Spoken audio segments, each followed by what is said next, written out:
여호수아 14장 6절부터 15절까지 다 같이 합독하시겠습니다. 시작. 그때 유다 자손이 길갈에 있는 여호수아에게 나아오고 그니스 사람 여분네의 아들 갈렙이 여호수아에게 말하되 여호와께서 가데스 바네아에서 나와 당신에게 대하여 하나님의 사람 모세에게 이르신 일을 당신이 아는 바라.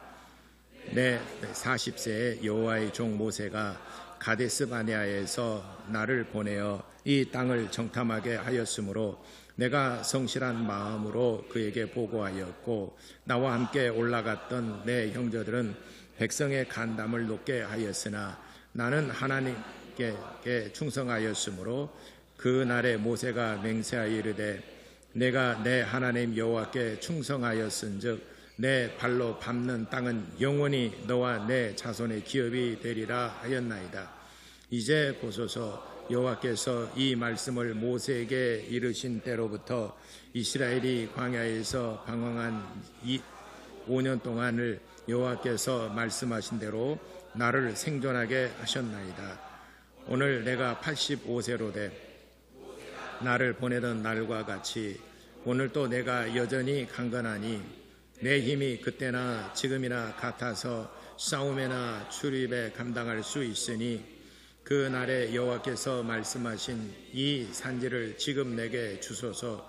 당신도 그 날에 들으셨거니와 그곳에는 아낙 사람이 있고 그 성읍들은 크고 견고할지라도 여호와께서 나와 함께 하시면 내가 여호와께서 말씀하신 대로 그들을 쫓아내리이다 하니 여호수아가 여분네의 아들 갈렙을 위하여 축복하고 헤브론을 그에게 주어 기업을 삼게 하매 헤브론이 그니스 사람 여분네의 아들 갈렙이 기업이 되어 오늘까지 이르렀으니 이는 그가 이스라엘의 하나님 여호와를 온전히 쫓았습니다. 헤브론의 옛 이름은 기랏 아르바라. 아르바는 아낙 사람 가운데에서 가장 큰 사람이었더라. 그리고 그 땅에 전쟁이 그쳤더라. 아멘. 오늘은 12절에 키워드가 있습니다. 이 산지를 지금 내게 주소서라는 제목으로 같이 은혜 나누고자 합니다.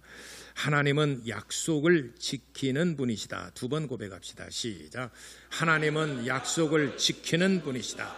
하나님은 약속을 지키는 분이시다. 민수기 23장 19절에 하나님은 인생이 아니시니 거짓말하지 아니하고 후회가 없으시고 말씀하신 말을 반드시 이행하시는 분이시다. 이렇게 하나님에 대한 속성, 하나님은 이런 분이시다라고 말씀하십니다. 시편 105편 8절부터 10절까지는 하나님께서 아브라함에게 약속하신 것을 그의 아들 이삭에게 맹세하시고 또 그의 아들 야곱에게 율례로 정하셨다. 이 말은 하나님은 영존하시는 분이십니다. 근데 우리는 수명이 유한합니다. 어느 일정 기간 살고 나면은 떠나고 그 자녀 자손들이 대를 이어갑니다. 그러면은 그 아버지와 약속한 그 내용을 그 아버지가 약속한 뒤 죽었어요. 세월이 지나 죽었으면 그 아들하고 약속한 건 아니에요. 근데 하나님께서는 영존하신 분이시기에 아브라함이 죽었다 하더라도 그의 아들을 불러서 내 아버지와 약속하신 것을 내가 기억하고 반드시 지키리라라고 하나님이 맹세하셨어요. 하나님은 전지전능하신 분이신데 만물의 창조주신데 하찮은 인간인데 이삭을 불러서 하나님께서 맹세하셨어요. 굳이 그럴 필요가 없는데 하나님께서는 이삭을 불러서 맹세하셨어요. 그러니까 우리가 보통 맹세한단 말은 작은 자가 큰 자에게 내가 정말 내가 맹세코 이거 내 약속은 반드시 지키겠습니다라고 하는 것인데 큰 자가 작은 자를 향하여 내가 이 약속은 반드시 지키리라 이렇게 한다는 것이 조금 그 지위가 맞지는 않지만은 하나님께서는 이삭을 불러서 맹세하셨어요. 내 아버지와 약속하신 것을 내가 반드시 지키리라. 내가 이 땅을 너와 내 자손에게 주리라고 내 아버지와 약속하신 것을 반드시 지키리라. 그리고 맹세했는데 야곱도 이삭도 나이가 들어서 이제 죽었습니다. 근데 그 아들 야곱을 불렀어요. 야곱아, 내 할아버지와 약속한 것을 내 아버지와 내가 맹세를 했는데 너의 아버지도 죽었으니 이제는 너와 내가 법으로 정하겠다. 율례라는 것은 법으로 정하겠다. 이거는 네가 죽더라도 그 법은 계속 유효하다는 것입니다. 우리나라의 헌법을 만드신 분들이 대부분 많이 세상을 떠고 돌아가셨을 거 아니겠습니까? 그렇지만은 그 법은 지금도 계속 유효하죠. 우리나라에 법을 만드신 분이 죽었다 하더라도 그 법은 남아서 계속 유효합니다. 우리나라의 헌법을 만들었지 않습니까? 근데 그 법은 계속 유효하다. 제헌절 때 만들었지 않습니까? 헌법을 만들었지 않습니까? 그래서 제헌 국회에 따라서 대통령을 뽑고 우리나라가 지금까지 이제 이렇게 잘 사는 나라가 되었죠. 근데 제헌 국회에서 법을 제정했던 분들이 대다수 많은 분들이 돌아가셨어요. 돌아가셨다 하더라도 그 법은 남아서 여전히 우리나라의 법으로 남아 있습니다. 마치 그와 같은 겁니다. 야곱을 불러서 내가 이제는 법으로 정하겠다라고 해서 그 자손 대대로 하나님께서 약속하신 것을 내가 잊지 않고 너희들은 세상에 낳았다 죽고 또 낳았다 죽고 또 떠나고 한다 할지라도 이제는 내가 법으로 정해서 이 약속만큼은 내가 반드시 지키리라 라고 아브라함에게 약속하신 것을 그의 아들 이삭에게 맹세하시고 그의 아들 야곱에게 율례로 정하셨다는 것 시편 105편 8절부터 10절까지 기록하고 있습니다. 하나님은 신실하신 분이시고 한번 말씀하신 것에 대해서 후회함이 없으시고 또 반드시 지키시는 분이시다라는 것을 성경에 아주 명시하고 기록하고 있습니다. 우리도 그렇게 하나님은 신실하신 분이시다라고 하는 것을 믿습니다. 우리는 사실 이게 말해놓고 거짓말 얼마나 많이 합니까? 한번 양심이 어디가 있어요? 가슴에 양심에 손을 얹으라고 그러는데 하여튼 가슴에 손을 얹고 한번 생각해 보세요. 거짓말 정말 많이 하잖아요. 누구한테 거짓말 제일 많이 합니까? 누구한테 거짓말 제일 많이 해요? 내 자신에게 사실은 거짓말 제일 많이 하잖아요. 그럼에도 어떤 사람은 그래요. 나는 내 자신을 믿는다고. 나는 그렇게 말하는 사람은 뭐, 야, 저 사람 정말 어떻게 신령하고 어떻게 신실하게 살았길래 나는 내 자신을 믿는다고. 저를 생각해 봐도 참 내 자신하고 약속 진짜 안 지켜져요. 그 약속은 내가 초등학교 때부터 안 지켜져요. 진짜 힘들더라고요. 초등학교 때 방학 시작되면 딱 동그라미 그려놓고 시간표 그려놓고 아침 6시에 7시에 일어나서 아침 운동하고 뭐 양치하고 밥 먹고 아침 공부하고 놀고 밥 먹고 오후 공부하고 공부하는 시간이 이때만 이렇게 많아요. 근데 그거 만드느라고도 몇 시간 또 이렇게 동그라미 콤파스로 이렇게 그려가지고 나눠가지고 딱 그려놓습니다. 하루를 못 지켜요. 작심삼일이 아니에요. 내일부터 지켜야 되겠다. 이거 만드라고 피곤하고 고생했으니까 이게 자자 만들어 놓고 내일 아침에 안 일어납니다. 안 일어나. 야, 이거 너무 과하다. 이거 좀 줄여야 되겠다. 야, 공부하는 시간 너무 많다. 하지도 않으면서 그리고 또 다시 만들어요. 제작이요. 그러고 나서 피곤하니까 내일부터 해야 돼. 또 내일부터 너무 과하다. 방학 내내 그거 그림 그리다가 끝나고 난 다음에 그림 일기장 많이 밀리죠. 뭐 생활기 그 방학 생활 그 있잖아요. 책으로 된 거. 그 방학 활동인가 그 책 있잖아요. 그거 곤충 채집도 있고 뭐 많이 있잖아요. 곤충 채집도 있고 또 뭐 식물 그 채집해 가지고 그거 붙여 가지고 책에다 말려 가지고 또 학명 속명 적어 가지고 놔두고 막 그러잖아요. 그럼 곤충 하루아침에 다 잡으러 다니고 닥치네대로 잡아 가지고 테이프로 붙여 가지고 내고 학명 속명 뭐로 무조건 붙여 갖고 내고 그 하루 이틀에 다 하고 부랴부랴 막 하고 그림 일기는 막 똑같잖아요. 그러니까 오늘은 아침에 일어났다 놀았다 재미있었다 그 다음에 또 오늘은 뭐 했는지 몰라 그냥 지금까지 나와의 약속 안 지킨 거 보게 되면 진짜 가장 약속을 안 지킨 사람이 나와 내 자신에 대해서 약속을 안 지키고 그 다음에 약속 안 지킨 사람은 우리 가족들에 대해서 약속을 안 지킨 것 같아요. 오히려 사람과의 약속은 체면 때문에라도 약속은 지키는데 내 가족들하고는 사실 또 약속이 잘 안 지켜져요. 그죠? 저만 그런가? 공감하시죠? 예. 그러나 하나님은 인생이 아니시기에 민수기 23장 19절에 하나님은 인생이 아니시기에 시건치 아니하시고 실수하지 않으신다는 말이 실수가 없으시고 한 번 말씀하신 것에 대해서는 반드시 이행하신다. 이걸 반드시 지키시는 분이시다. 아브라함과 이삭과 야곱의 예를 들어서 시편 105편에 기록하고 있습니다. 오늘 이 성경 본문에 이런 말씀이 나옵니다. 이제 그 이스라엘 백성들이 가나안 땅을 5년 동안의 그 전쟁을 통해서 가나안 땅에 크고 작은 족속들을 전부 다 물리쳤습니다. 그리고 이제 그 가나안 땅 지역의 주인이 됐어요. 그리고 그 땅을 12지파에게 나눠주려고 땅을 분배를 했습니다. 12지파에게 땅을 나눠주려고 땅을 분배를 하고 이제 제비를 뽑아갑니다. 제비 뽑기를 해서 이 땅, 자 여기 전라도 요저 땅은 누가 가져갈 것인가 제비 뽑기를 딱 했어요. 그랬더니 13장 15절을 보니까 르우벤 지파가 딱 당첨이 됐어요.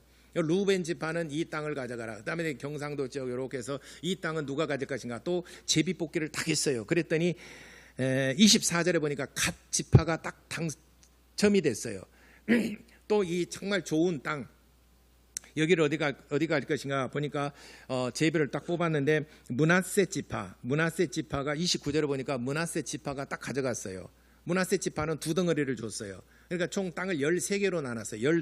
12지파가 땅을 나누는데 총 레위 지파는 땅을 기업으로 받지 않고 12덩어리, 13덩어리, 12덩어리로 나눴어요. 레위 지파는 몫이 없어요. 레위 지파는 성전에서 일하는 사람이기 때문에 몫이 없고 각 지파의 가장 좋은 땅을 기업으로 줬습니다. 레위 지파에게는. 그러니까 12덩어리로 땅을 나누어서 그 레위 지파는 그 땅을 기업으로 받지 아니하였기 때문에 므낫세가 2덩어리를 가져갔어요. 그 중에서 한 덩어리를 딱 뽑았습니다. 그러니까 9지파 9개 반이죠. 14장 2절에 보니까 여호와께서 모세에게 명하신 대로 그들의 기업을 제비 뽑아 9지파와 반지파는 므낫세 지파에게는 2덩어리를 주기로 주는데 지금 한 덩어리 2분의 1이죠. 그러니까 요걸 2지파니 한 덩어리인데 하나를 그래서 9개 반이 남았어요. 지금 명하신 기업보다 9지파에게 주고 그다음에 2지파와 반 지금 계속 그렇게 해서 제비 뽑아서 땅을 기업으로 주려고 합니다. 그러니까 그들은 이스라엘 백성들은 땅을 기업으로 받는다는 것은 굉장한 축복이고 야 이제는 우리가 떠돌이 생활 안 해도 되겠다. 땅을 기업으로 받는다는 것처럼 정말 그들에게 행복하고 이런 좋은 순간, 행복한 순간은 없어요. 왜냐하면 지금까지는 430년 동안 애굽에서 살았고 그 중에서 400년 동안은 애굽의 종살이를 했습니다. 그리고 홍해바다를 건너 이제 광야에서 40년 동안 계속 움직입니다. 그래서 그들은 텐트 생활을 했어요. 40년을 텐트 생활을 했어요. 성막은 태버너클이라고 그래요. 태버너클은 텐트란 말이에요. 영어로는 텐트라고 하는 겁니다. 텐트는 임시처소예요. 잠시 머물다가 또 옮겨갈 사람, 그러니까 그들은 농경사회가 아니라 목축업을 합니다. 옮겨가야 돼. 계속 옮겨가야 되니까 목축업을 합니다. 그렇게 40년을 살았어요. 40년 사는 동안에 텐트를 이렇게 옮기는데 약 40번을 이사를 합니다. 여러분 지금까지 살면서 40번 이사해 본 적 있으십니까? 1년에 한 번씩 이사를 아마 거의 없을 거예요. 40번 이사한다는 그러니까 이 사람 이스라엘 백성들은 어떤 고정된 장소에 딱 정착을 해서 씨를 뿌리고 수확을 해서 먹고 배불리 먹고 이런 게 아니라 이게 로망이에요. 이게 꿈이에요. 근데 그렇게 할 수가 없어요. 텐트 치고 임시초소 만들었다가 또 이동하고 임시초소 한 8개월 살다가 또 이동하고 1년 살다가 이동하고 10개월 살다가 이동하고 그러니까 그 사람들은 계속해서 이동해야 되는 그런 그러니까 먹고 사는 것이 늘 불안정하죠. 하늘에서 내리는 만나만 먹고 살았죠. 그들은 늘 삶이 불안정합니다. 그러다가 요단강을 건너서 길갈에 진을 치고 5년 동안 전쟁을 통해서 그 지역을 다 이렇게 정복을 했습니다. 그리고 땅을 분배하는 과정에서 이제 2지파와 므낫세 지파와 맞죠? 르우벤 지파와 그리고 갓 지파 그다음에 므낫세 지파 절반 2개 반을 나눠줬어요. 그리고 계속해서 제비를 뽑아서 땅을 분배를 하려고 하는데 그들은 얼마나 기대하고 있겠습니까? 이게 좋은 땅 뽑혀라, 비옥한 땅 뽑혀라, 야 이왕이면 강을 끼고 있는 좋은 땅을 뽑히면 좋겠다라고 하고 있는데 두 지파 반을 지금 딱 제비 뽑아서 분배를 했는데 이때 6절에 보니까 갈렙이 그니스 사람 여분네의 아들 갈렙이 여기서 정지를 시킵니다. 잠깐 의사진행 발언을 합니다. 의사진행 발언인데 이 분배하는 과정에 있어서 그 의사진행 발언을 합니다. 뭐라고 얘기하냐면은 지금 여호수아는 이스라엘의 지도자입니다. 지금 말하는 왕과 같은 사람이에요. 이스라엘의 지도자입니다. 그리고 갈렙은 야전관, 총사령관, 이 전쟁을 총지휘한 사령관입니다. 전쟁을 지휘하고 제1선에서 전쟁을 치렀던 사람, 5년 동안 길갈의 진을 치고 5년 동안 전쟁을 승리로 이끌었습니다. 그리고 이제 땅을 분배를 하는 과정에 있어서 갈렙이 중간에 두 지파 반을 나눴는데 중간에 잠시 발언권을 갖습니다. 무슨 일인가? 그랬더니 45년 전에 내가 40살 때, 지금 나이가 그 갈렙의 나이가 85세입니다. 내가 40살 때 45년 전에, 지금 7절에 그랬죠. 내가 나이 40세 됐을 때에 모세가 가데스 바네아에서 정탐꾼을 보낸 사실이 있지 않습니까? 지금 가데스 바네아는 이스라엘 백성들이 애굽에서 나와서 홍해 바다를 건너 처음 진을 쳤던 곳이 가데스 바네아입니다. 여러분이 구약을 읽으면서 가데스 바네아는 꼭 기억해야 될 지명입니다. 가데스 바네아에서 거기에서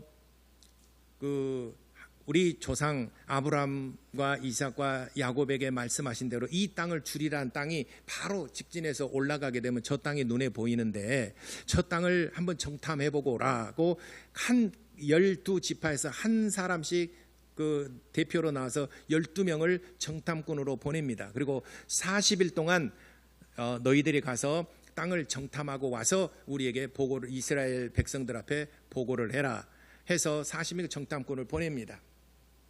그래서 12명이 40일 동안 각 지역을 다니면서 정탐을 합니다. 그리고 이제 40일에 돌아와서 보고를 합니다. 10명의 사람들은 이렇게 보고를 합니다. 10명의 사람들은 그 8절에 보니까 나와 함께 같은 형제들은 백성의 간담을 높게 하였으나 라고 그랬어요. 그러니까 민수기서 제가 주보에 기록했는데 민수기서 13장에 보게 되면은 이렇게 보고를 합니다.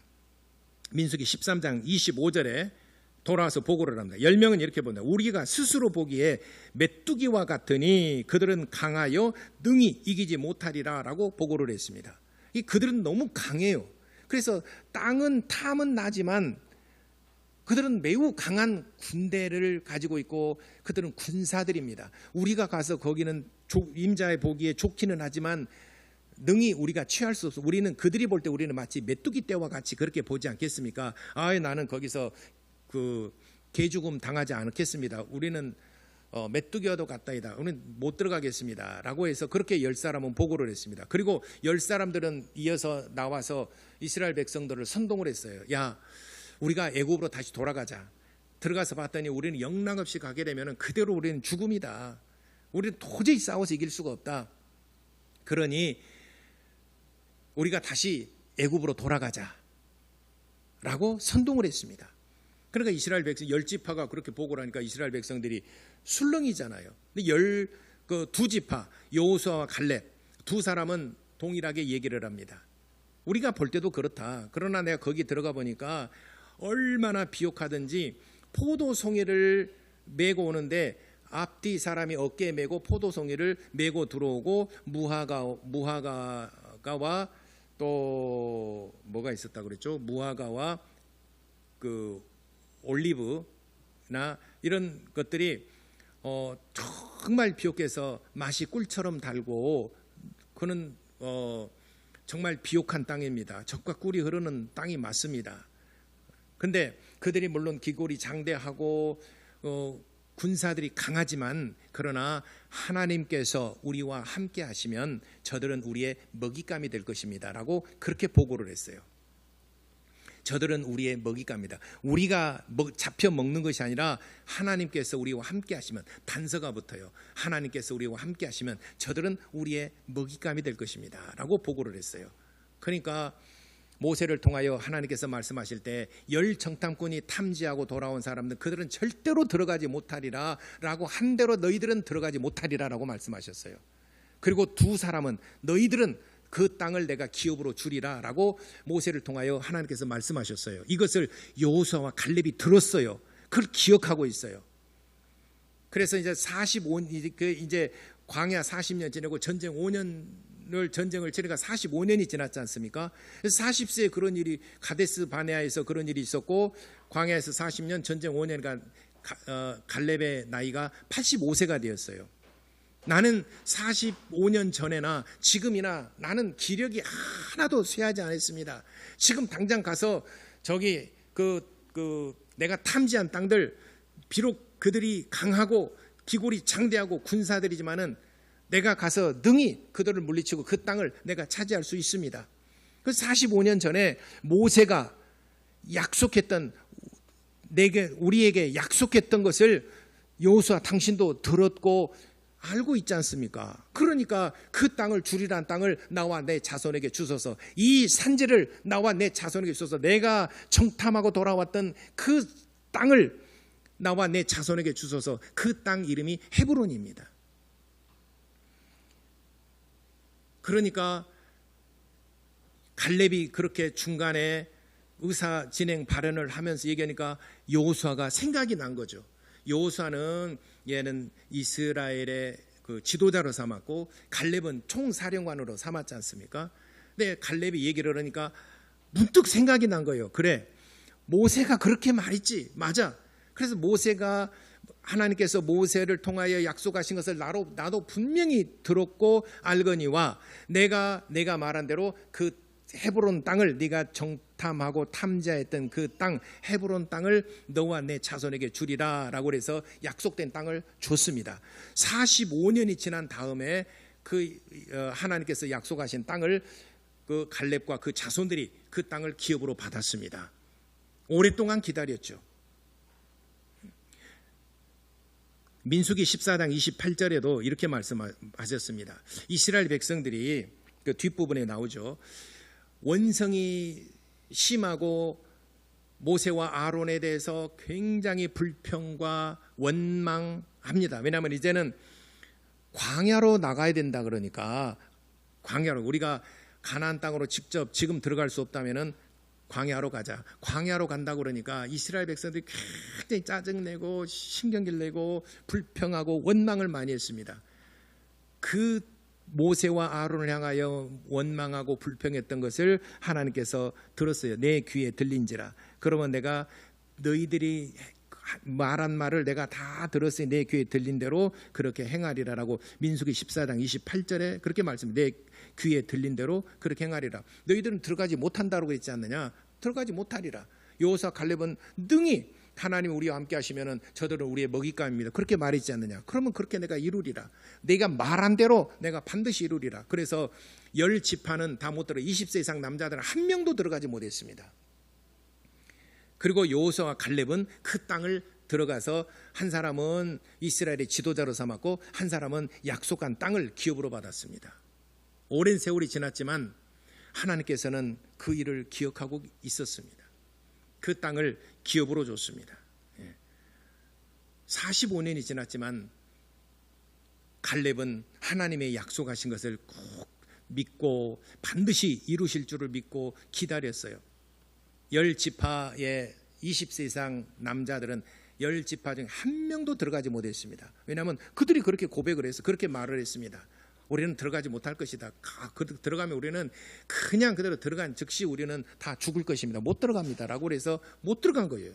그러나 여호수아 갈렙은 하나님 우리와 함께 하시면 능히 우리가 그 땅을 차지할 수 있을 것입니다. 그러니 모세를 통하여 45년 전에 모세를 통하여 약속하신 이 산지를 나와 내 자손에게 주소서.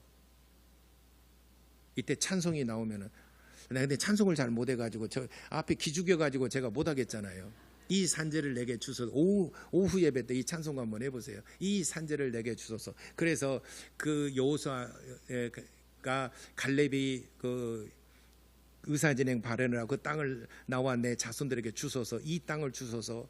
그래서 그 땅을 기업으로 자손들이 기업으로 받았어요. 여러분들이 무슨 말을 하든 하나님이 귀에 들린지라 하나님께서 듣고 계십니다.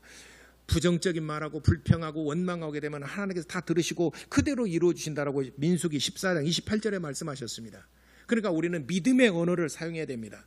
앞에 조건이 하나님이 우리와 함께 하시면, 하나님께서 여러분과 함께 하시면 능치 못할 일이 없지 않습니까? 다윗의 고백이에요. 또 내가 천천만만의 군사를 내가 어찌 두려워하리요? 사실은 두렵지 않습니까? 사울의 군대가 3,000명이에요. 사울의 군대가 3,000명이 그 유대 산지를 이잡듯이 샅샅이 뒤져갑니다. 다윗을 잡으려고. 그러니까 이렇게 조여오면은 다윗이 도망제를 치는데 갈림길이 나올 때 좌로 갈지 우로 갈지, 그때 내가 좌로 도망제를 쳐야 되겠다. 그러면은 꼭 거기에 사울의 군대가 거기서 나올 것 같아요. 그러면 내가 오른쪽으로 가야 되겠다. 가면은 꼭 또 거기에 또 사울의 군대가 있을 것 같아요. 여러분도 그러지 않습니까? 여러분도 그 집에서 귀금속 그 감출 때 어때 돌 때 거기다 꼭 도둑이 들어오면 거기만 또 볼 것 같지 않습니까? 그죠? 내가 그래서 책갈피 얘기했지 않습니까? 책갈피에다가 거기다 놔두면은 도둑이 들어와도 절대로 못 가요. 나도 잊어버렸어요. 너무 착실하게 너무 깊숙이 감춰버리니까 나도 그걸 잊어버려가지고 5년 후에 그걸 찾았다니까. 책을 보다 보니까 웬 돈이 거가 있어. 5년 전에 제가 감추었던 그게 생각나더라고요. 그때 돈 잃어버렸다고 얼마나 마음 쏙 그때 한 5만 원, 17만 원이가 막 그 정도 되는데 그거 잊어버렸다고 내가. 예. 그때 연합교구장님이 내가 그 카드값 대신 쓰고 연합교구장님 내게 현금으로 줬던 건데 그거를 이제 나도 그 카드 막았는데 내가 생돈을 그때 막았잖아요. 힘들게 맞은데 5년 후에 찾으니까 이게 또 웬 횡재입니까? 이게 또 기분이 좋고. 예. 다윗도 마치 그런 상황이 있을 거예요. 이쪽으로 가면 거기 나타날 거고 이쪽으로 가면 거기 나타날 것 같고. 그렇지만은 하나님께서 다윗의 길을 인도하셨는데 사울의 군사를 피할 길로 올무를 피하게 하시고 구덩이를 피하게 하시고, 그래서 다윗의 고백이 뭐냐면은 천천만만의 군사가 나를 에워싸고 나를 잡으려 한다 할지라도 내가 두려워하지 않는 것은 주께서 나와 함께 하심이라. 이렇게 다윗이 고백하고 있습니다. 오늘 사랑하는 성도 여러분, 우리는 말을 할 때 불평하고 원망하지 말고 누구 때문에 저 때문에 뭐 환경이 일이 지금 사회가 이렇고 그거 원망하지 말고 믿음의 언어를 사용하고 믿음으로 언젠간 하나님께서 반드시 이루실 거야. 하나님은 나의 목자이시고 반드시 이루실 거야. 갈렙의 하나님, 다윗의 하나님이 바로 나의 하나님인데 하나님이 나와 함께 하시면 틀림없이 이루실 거야. 지금은 조금 사는 것이 팍팍하고 힘들고 할지라도 우리가 믿음을 끝까지 짓고 믿음으로 살게 되면 언젠가는 하나님께서 반드시 나를 일으켜 세우실 거야. 갈렙도 그 땅을 차지하기에는 40년 광야 생활을 했고 5년 전쟁을 치러야 했지 않습니까? 그러나 하나님께서는 그를 살려두셨어요. 85세가 돼 45년 동안 그를 살려두시고 키웠고 기필코 하나님께서 갈렙과 약속한 땅을 기업으로 그에게 주셨지 않습니까? 오늘 그래 성경에도 그랬지 않습니까? 나를 45년 생존하게 하시오니 그 몇 절이냐면은 10절에 광야에서 45년 동안 여호와께서 말씀 나를 생존하게 하셨나이다. 왜? 그 약속한 것을 기업으로 주시려고 10절에 생존하게 하셔서 오늘 내가 85세로 돼라고 갈렙이 고백하지 않습니까? 나를 생존하게 하신 분도 그 약속을 반드시 이루시기 위해서 하나님께서 생존하게 하셨다. 하나님께서 여러분들에게 복을 주시기 위하여 여러분 목전에서 여러분 자녀들과 자손들이 정말 번성하고 잘 되는 것을 여러분들에게 보여주기 위해서 하나님께서 여러분들을 생존하게 하시고 여러분들의 건강도 지켜주시고 반드시 하나님께서 약속하신 것을 이루리라고 하시지 않습니까? 그러므로 우리가 지금은 광야길을 걷는 상황, 걷는 사람도 있을 것이고 전쟁을 치르고 있는 사람도 있을 거예요. 여러분 가정이 전쟁 중에 있는 사람도 있을 것이고 여러분 경제적으로 마치 광야길을 걷는 것처럼 정말 고단하고 힘든 사람이 있을 거예요. 견뎌내시기 바랍니다. 우리가 믿음 생활 끝까지 잘하게 되면 반드시 하나님께서는 여러분들을 생존하게 하실 것이고 여러분들이 목전에서 여러분 자녀들과 자손들이 번성하게 하는 것을 보게 하시고 여러분들 정말 행복하게 눈을 감고 천국 갈 수 있다면 얼마나 우리 인생이 행복하고 복되겠습니까? 견디어내는 우리 모든 성도 여러분 되시기를 예수 이름으로 축원합니다. 기도하겠습니다. 우리 다 같이 시간에 기도할 때 하나님 정말 내가 믿음으로 살겠습니다. 믿음으로 이 세상 끝까지 승리하며 살아갈 수 있도록 나를 인도하여 주시고 나와 내 자손들이 정말 잘 되는 것을 내가 목도하게 하여 주옵소서. 우리 다 같이 이렇게 기도하시겠습니다.